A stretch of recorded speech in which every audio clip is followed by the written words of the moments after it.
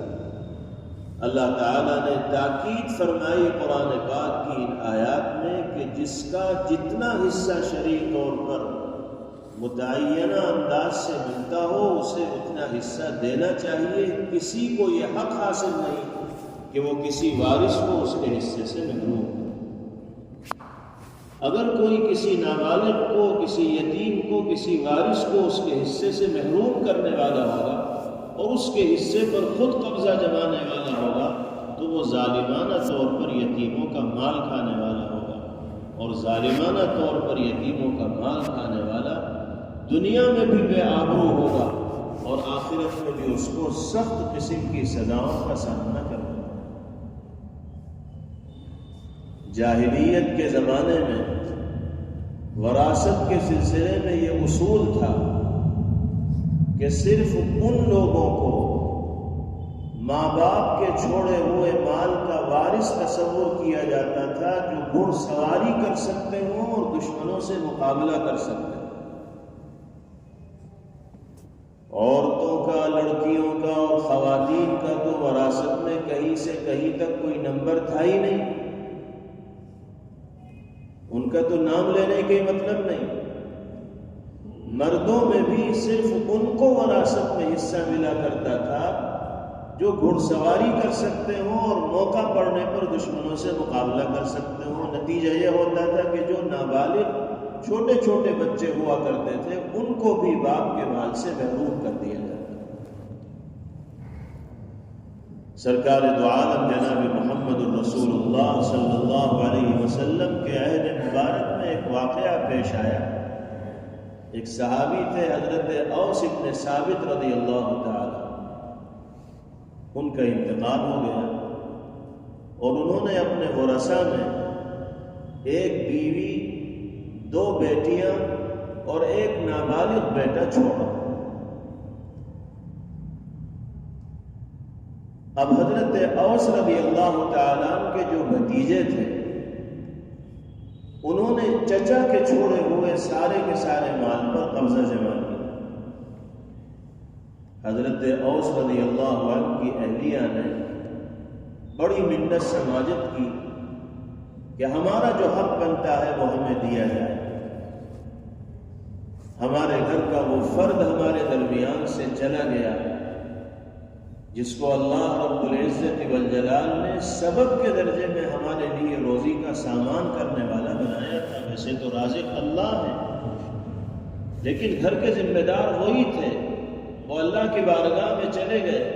اب ایک چھوٹا بچہ میرے پاس ہے، 2 بیٹیاں میرے پاس ہیں، میں خود ایک خاتون ہوں، ایک عورت ہوں، کیسے اپنی ضروریات کو پورا کروں گی؟ شوہر کے چھوڑے ہوئے مال میں سے مجھے بھی حصہ ملنا چاہیے، میرے بچوں کو بھی حصہ ملنا چاہیے، لیکن کوئی ان کو حصہ دینے کو تیار نہیں۔ اور جاہلیت کا دستور یہی تھا کہ لڑکیوں کو تو حصہ دیا ہی نہیں جاتا تھا، بچوں میں بھی صرف ان کو حصہ ملتا تھا جو نوجوان ہوں اور دشمنوں کے دانت کھٹے کرنے کی صلاحیت رکھتے ہوں۔ حضرت اوس رضی اللہ عنہ کے صاحبزادے چھوٹے تھے، اس لیے ان کو بھی دینے کے لیے تیار نہیں تھے۔ حضرت اوس رضی اللہ عنہ کی اہلیہ نے یہاں تک پیشکش کی بھتیجوں سے کہ چلو تم حصہ نہیں دیتے نہ دو، میری بیٹیاں جوان ہیں، تم دونوں بھائی میری بیٹیوں سے نکاح کر لو، یہ بچیاں تمہارے گھر کی ہو جائیں گی تو کم از کم ان کا خرچہ تو تم پورا کرنے والے اور ادا کرنے والے بن جاؤ گے، تم ہمارے گھر کے داماد بن جاؤ، کسی ایک سے نکاح کر لو، بیوی بنا لو۔ لیکن ظالم اس کے لیے بھی تیار نہیں۔ بالآخر حضرت اوس رضی اللہ عنہ کی اہلیہ جناب رسول اللہ صلی اللہ علیہ وسلم کی خدمت طیبہ میں حاضر ہوئی اور آپ کے سامنے سارا ماجرا بیان فرمایا، ساری داستان ذکر فرمائی، پوری تفصیل ذکر فرمائی، اور یہاں تک کہا کہ یا رسول اللہ میں تو اپنی بچیوں کو ان کے نکاح میں بھی دینا چاہتی ہوں، لیکن وہ اس کے لیے بھی تیار ہے۔ نبی کریم علیہ السلام پر اس واقعے کا بڑا اثر ہوا اور آپ فکر میں پڑ گئے۔ کچھ دیر تک آپ خاموش رہے، پھر اللہ رب العزت والجلال نے یہ آیات مبارکہ نبی کریم علیہ السلام کے قلب اطہر پر نازل فرمائی، جس میں پہلی آیت مبارکہ میں دو ٹوک انداز میں یہ کہہ دیا گیا کہ متروکہ مال میں، ماں باپ کے چھوڑے ہوئے مال میں جس طرح لڑکوں کا حصہ ہے، اسی طرح لڑکیوں کا بھی حصہ ہے۔ لوگوں نے جو یہ دستور بنا رکھا ہے کہ خواتین و مستورات کو اور لڑکیوں کو کوئی حصہ نہیں دیا جائے گا، یہ ناانصافی اور ظلم کے اوپر مبنی دستور ہے۔ انصاف کا تقاضا یہ ہے کہ لڑکوں کو بھی حصہ ملے اور لڑکیوں کو بھی حصہ ملے۔ اور پھر اگلی آیات میں مزید تفصیلات بیان کی گئی کہ اگر کوئی شخص دنیا سے اس حال میں گیا کہ اس کی بیوی بھی ہے اور بچے بھی ہیں، تو اس کے چھوڑے ہوئے مال میں سے 8واں حصہ بیوی کو ملے گا، اور پھر اگر لڑکے اور لڑکیاں دونوں ہیں تو لڑکوں کے مقابلے میں لڑکی کو 11 ملے گا۔ حضرت اوس رضی اللہ تعالیٰ عنہ کے واقعے میں وارثوں میں ایک بیوی ہے، 2 لڑکیاں ہیں اور ایک بیٹے ہیں، تو اب 8واں حصہ تو ان کی اہلیہ کے لیے طے ہو گیا، اور بقیہ جو مال رہ گیا اس کے شرعی قانون کے مطابق 5 حصے کیے جائیں گے، 4 حصے کیے جائیں گے، جس میں سے 2 حصے نابالغ بیٹے کے ہوں گے اور ایک حصہ بیٹیوں کا ہوگا۔ 8واں حصہ اہلیہ کو مل جائے گا، اور جو مال باقی رہے گا اس کے 4 حصے کیے جائیں گے، 2 حصے ایک بیٹے کو ملیں گے، اور جو 2 حصے بچیں گے اس میں سے ایک بیٹی کو اور دوسرا دوسری بیٹی کو۔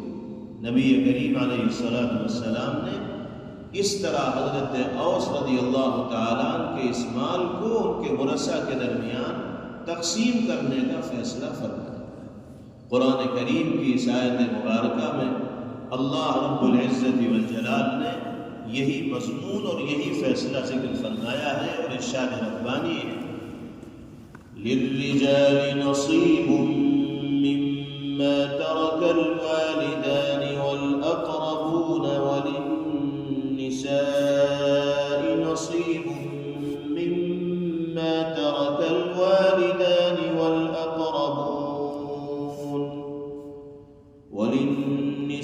وللنساء نصيب مما ترك الوالدان والأقربون مما قل منه أو كثر نصيبا مفروضا۔ مردوں اور لڑکوں کے لیے بھی اس مال میں سے حصہ ہے جو والدین اور رشتہ دار چھوڑ کر گئے ہیں، اور لڑکیوں اور خواتین کے لیے بھی اس مال میں سے حصہ ہے۔ والدین اور رشتہ دار چھوڑ کر گئے ہیں، تھوڑا چھوڑ کر گئے ہوں یا زیادہ چھوڑ کر گئے ہوں، یہ حصہ وہ ہے جو شریعت کی جانب سے مقرر کرتا ہے۔ کسی کو یہ حق نہیں پہنچتا کہ وہ کسی ایسے وارث کو جس کا حصہ شریعت نے متعین کر دیا ہو اسے اس حصے سے محروم کرے۔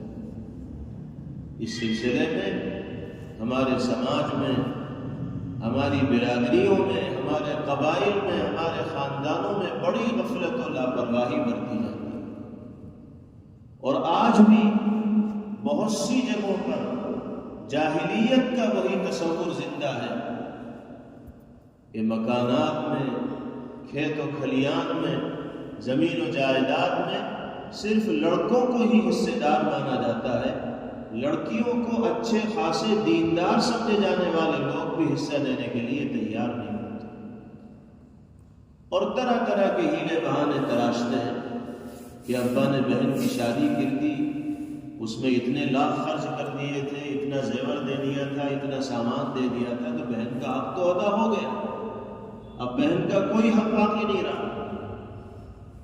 زندگی میں باپ چاہے اولاد میں سے کسی کو کتنا دے دے، لیکن وراثت میں جس کا جو حصہ بنتا ہے وہ باپ کے دنیا سے جانے کے بعد آٹومیٹک مال میں متعین ہو جائے گا، کوئی اسے اس سے محروم نہیں کر سکتا، الا یہ کہ باپ اپنی زندگی میں اپنے سارے مال کو اولاد کے درمیان تقسیم کر دے اور ان کو اس کا مالک بنا دے اور باپ کے پاس کچھ نہ رہے، تو ٹھیک ہے، اس نے زندگی میں سب کو مالک بنا دیا۔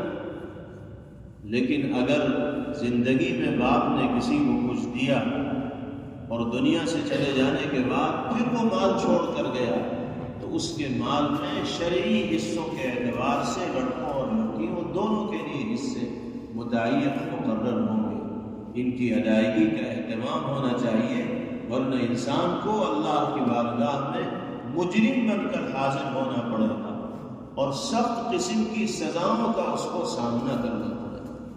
قرآن پاک کی آیت مبارکہ جو اسی ضمن میں اللہ رب العزت والجلال نے ذکر فرمائی ہے، ایسی شدید وعید بیان کرتی ہے کہ سن کر رونگٹے کھڑے ہو گئے۔ ارشاد فرمایا گیا، ان الذين يأكلون اموال اليتامى ظلما انما يأكلون في بطونهم نارا وسيصلون سعيرا۔ جو لوگ ظالمانہ طور پر یتیموں کا مال کھاتے ہیں وہ در حقیقت اپنے پیٹ میں جہنم کی آگ کے انگارے داخل کر رہے ہیں، اور ایک دن وہ آئے گا کہ انہی انگاروں کا ان کو ایندھن بننا پڑے گا۔ اللہ تعالی ہم سب کی حفاظت فرمائے۔ حضرت بریدہ رضی اللہ تعالی عنہ ارشاد فرماتے ہیں، نبی کریم علیہ السلام نے فرمایا کہ قیامت کے دن ایک قوم قبر سے اس حال میں نکلے گی کہ اس کے منہ سے آگ نکل رہی ہو۔ پوچھا گیا کہ یا رسول اللہ، یہ کون لوگ ہوں گے جن کو قبر سے اس حال میں اٹھایا جائے گا کہ ان کے منہ سے آگ نکل رہی ہو؟ تو پیغمبر علیہ السلام نے فرمایا کہ کیا تم نے اللہ رب العزت والجلال کے اس فرمان کو نہیں سنا؟ کون سا فرمان؟ جو ابھی آپ کے سامنے پڑھا گیا کہ جو لوگ ظالمانہ طور پر یتیموں کا مال کھائیں گے وہ در حقیقت اپنے پیٹ میں آگ کے انگارے بن رہے ہیں، اور اسی آگ کا ان کو ایندھن بننا پڑے گا۔ تو بہنوں کا مال دبا کر، یتیموں کا مال کھا کر انہوں نے اگر ٹھاٹ کی زندگی گزاری ہے اور چند روزہ زندگی میں عیش و عشرت کے سامان انہوں نے کیے ہیں، آخرت میں دن میں تارے ان کو دکھائی دے جائیں گے اپنی اس بدعملی کی وجہ سے اور حق تلفی کی وجہ سے، اور وہی آگ ان کے منہ سے نکلتی ہوئی دکھائی دے رہی ہے۔ اسی طرح حضرت ابو سعید خدری رضی اللہ تعالی عنہ ارشاد فرماتے ہیں، نبی کریم علیہ السلام نے فرمایا کہ میں نے شب معراج میں جب آپ آسمانوں کی سیر کے لیے تشریف لے گئے، ایک ایسی قوم کو دیکھا جن کے ہونٹ اونٹوں کے ہونٹ کی طرح تھے،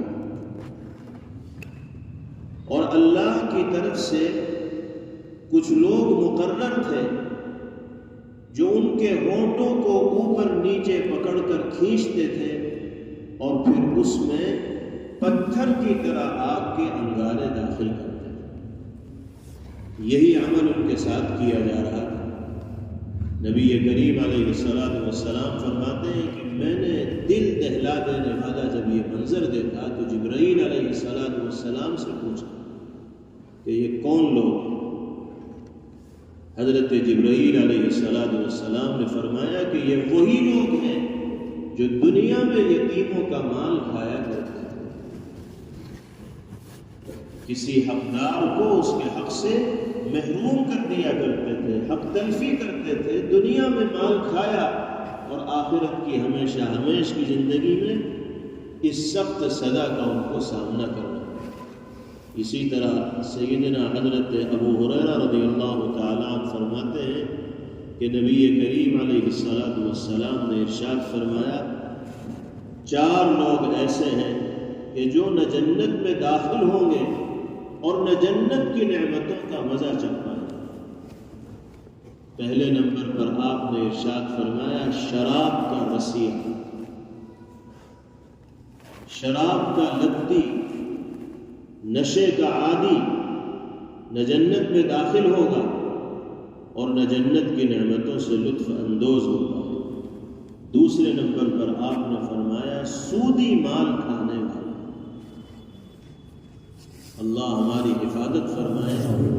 جن جن بدعملیوں کو پیغمبر علیہ السلام نے اللہ کی لعنت اور رحمت سے دوری کا باعث اور ذریعہ قرار دیا ہے، ہمارے درمیان وہ بدعملیاں عام ہوتی چلی ہیں۔ شراب پینے والوں کی تعداد بھی کم نہیں ہے، ہزاروں اور لاکھوں میں ہے اگر آپ سروے کرنے نکلیں گے اور جائزے لیں۔ اور سود کو تو جائز سمجھ کر اختیار کیا جا رہا ہے، استعمال کیا جا رہا ہے، سودی کاروبار کو بڑھاوا دیا جا رہا ہے، سودی کاروبار میں حصہ لیا جا رہا ہے۔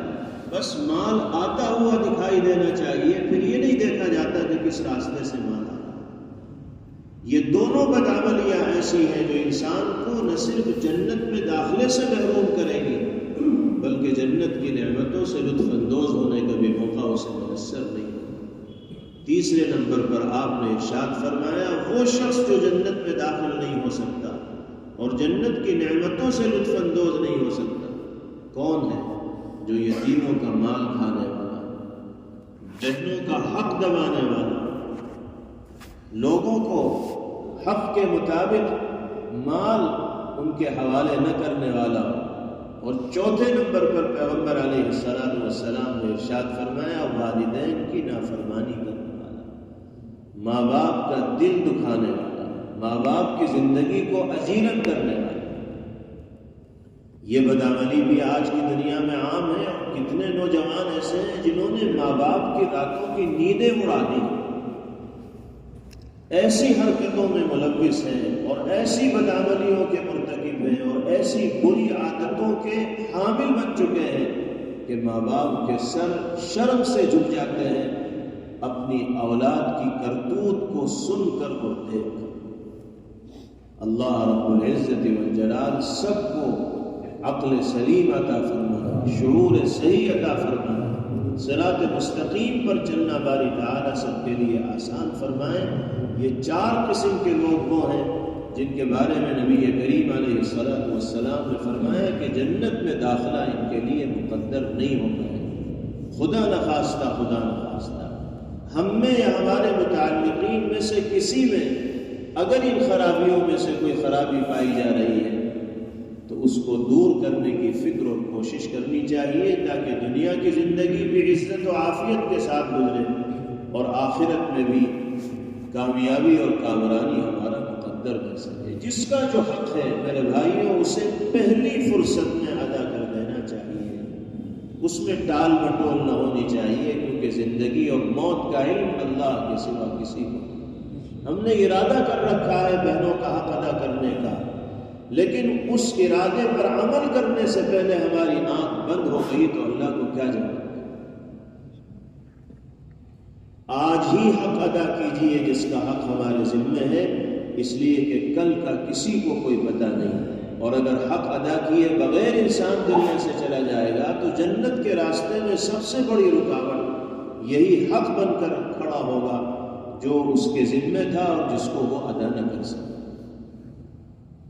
اس کے بعد اگلی آیت مبارکہ میں اللہ رب العزت والجلال یہ فرما رہے ہیں کہ جب وراثت کی تقسیم کا مرحلہ آئے اور کچھ ایسے رشتہ دار و متعلقین وہاں موجود ہوں جو شرعی اعتبار سے وارث نہیں بنتے لیکن وہ ضرورت مند ہیں، تو ہماری یہ اخلاقی ذمہ داری ہے کہ ماں باپ کے چھوڑے ہوئے مال میں سے کچھ ان کا بھی تعاون کر دیا جائے. یہ اخلاقی ذمہ داری بتائیے، فریضہ نہیں ہے. فریضہ تو انہی کا ہے جن کا حصہ شریعت میں متعین ہے اور مقرر ہے. کچھ لوگ اگر ایسے بھی ہمارے آس پاس موجود ہیں کہ جن کا حصہ مقرر نہیں ہے لیکن وہ ضرورت مند ہے، تو ہماری یہ اخلاقی ذمہ داری ہے کہ اللہ نے اگر کچھ مال ہمیں دیا ہے تو ہم اپنے ضرورت مند رشتہ داروں کا بھی بھلا کریں، ان کے کام بھی آ جائیں، ان کی خوشی کا باعث دنیا بھی بن جائے. چنانچہ فرمایا گیا وَإِذَا حَضَرَ الْقِسْمَةَ أُولُو الْقُرْبَى وَالْيَتَامَى وَالْمَسَاكِينُ فَارْزُقُوهُم مِّنْهُ وَقُولُوا لَهُمْ قَوْلًا مَّعْرُوفًا. اور جب تقسیم کے وقت رشتہ دار ہوں، یتیم و مسکین موجود ہوں تو ان کو بھی اس میں سے کچھ دے دیا جائے. وہ اگر مطالبہ کریں تو ان سے نرمی کی گفتگو کی جائے، اچھے انداز میں ان سے بات کی جائے، ان کو مسئلہ سمجھا دیا جائے کہ شرعی اعتبار سے حصہ ان لوگوں کا بن رہا ہے، آپ ضرورت مند ہیں تو ہم آپ کا بھی کچھ تعاون کیے دیتے ہیں. لیکن تمام کے تمام شرعی ورثاء باہمی رضامندی سے تعاون کے لیے تیار ہوں گے تو تعاون کیا جائے گا. کوئی ایک اپنی مرضی سے کسی کا تعاون نہیں کرے. کسی کو اپنی مرضی سے کسی کا تعاون کرنا ہے تو اس حصے میں سے کر سکتا ہے جو حصہ اس کو مل گیا، وہ مالک ہو گیا، اب وہ جس کا چاہے جس انداز میں تعاون کرے. خاص طور سے اس آیت مبارکہ میں ان بچوں کا ذکر کیا گیا ہے جن کے باپ دنیا سے رخصت ہو گئے ہوں اور دادا موجود ہوں. مسئلہ شرعی یہ ہے کہ اگر دادا کی زندگی میں بیٹا دنیا سے چلا گیا، پوتے پوتیاں موجود ہیں، تو دادا کے مال میں اب ان پوتوں کا حصہ نہیں ہوگا، کیونکہ وراثت کی تقسیم ضرورت کی بنیاد پر نہیں ہوتی بلکہ رشتے اور قرابت کی قویت، طاقتور ہونے کی بنیاد پر ہوتی ہے. جو رشتے کے اعتبار سے جتنا قریب ہوگا اس کو وراثت میں حصہ ملے گا، ضرورت و احتیاج کے اعتبار سے حصہ نہیں ملتا. دادا کے مال میں سے بیٹے کو حصہ ملتا. بیٹا باپ کی زندگی میں دنیا سے چلا گیا، اپنے بچے چھوڑ کر گیا، تو اب دادا کے مال میں سے پوتوں اور پوتیوں کو حصہ نہیں ملے. شرعی اعتبار سے ان کا حصہ متعین تو نہیں ہے، لیکن اللہ رب العزت والجلال نے اس آیت مبارکہ کے ذریعے ایسے ہی موقع کے لیے دادا کو یہ ہدایت دی کہ ٹھیک ہے پوتوں کا حصہ شرعاً متعین نہیں ہے، لیکن آپ اس مال میں سے اپنے بیٹے کی اولاد کو بھی کچھ حصہ دے سکتے ہیں. دادا دنیا سے چلے گئے، چچا باقی ہے تو چچا کو یہ ذمہ داری دی گئی. اخلاقی طور پر ان کو ہدایت دی گئی کہ باپ کے مال میں سے جس طرح آپ اپنے درمیان تقسیم کر رہے ہیں، اسی طرح اپنے بھائی کے بچوں کو بھی اس میں حصے دار بنائیے. آپ کا بھائی زندہ ہوتا تو وہ بھی آپ کی طرح دادا کے مال میں حصے دار ہوتا. وہ دنیا سے چلا گیا، اب ذمہ داری آپ کی ہے، آپ اپنے بھائی کے بچوں کی ضروریات کی تکمیل کرنے والے ہوں اور فکر کرنے والے ہوں. تو اللہ رب العزت والجلال نے ان آیات مبارکہ میں خاص طور پر یتیموں کے حقوق کی ادائیگی کی جانب متوجہ فرمایا ہے اللہ تعالی ہم سب کو ان مضامین کو سمجھنے کی اور ان کے تقاضوں پر عمل کرنے کی توفیق نصیب فرمائے. وآخر دعوانا ان الحمد للہ رب العالمین. Thanks for watching. Don't forget to like, comment, share and subscribe to Al Wahid channel.